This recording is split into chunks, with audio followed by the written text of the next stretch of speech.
Why did you think of choosing a tech magazine as the genre? I thought a tech magazine would be the best for me because I already had an interest in the field, and I read a few magazines of the genre, and I know their aesthetics and conventions.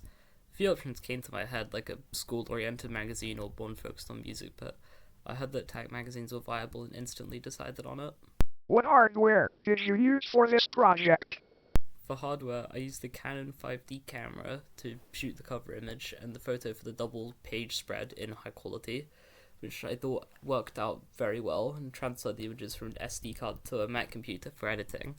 Unfortunately, I don't know how to use Mac OS very well, so the designs of their mice don't really work with me well at all. How did you capture the images and how were they shot? For the cover image, I took a close-up shot against the white background, but used the green LED light to capture like an elite hacker sort of character, as that color is often used to symbolize old computer terminals and hacking that was popularized by movies like The Matrix. So I felt inspired to use that aesthetic for a distinct looking cover. For the double page, I took it outside and captured the model from a lower angle to give a sense of power and importance, which is very important as the reader would spend a lot of time reading those pages. How did you create your pages for the magazine? For the editing process, I used the combination of Adobe Photoshop and mainly InDesign, which admittedly took a while to get used to, but found it was more powerful than Photoshop.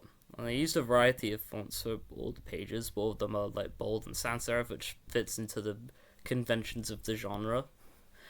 The double page spread was probably the most fun page to edit because I had more room to put text in some unused space where the interview wasn't, and made the background by copying the wall texture from like an unused photo to give like a minimalist sort of look, but not being like a plain white background.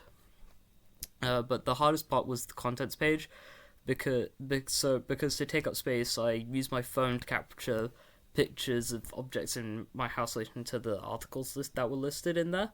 And it was very difficult because my front camera wasn't working, so I had to improvise and edit the photos individually on Photoshop to fit into the page.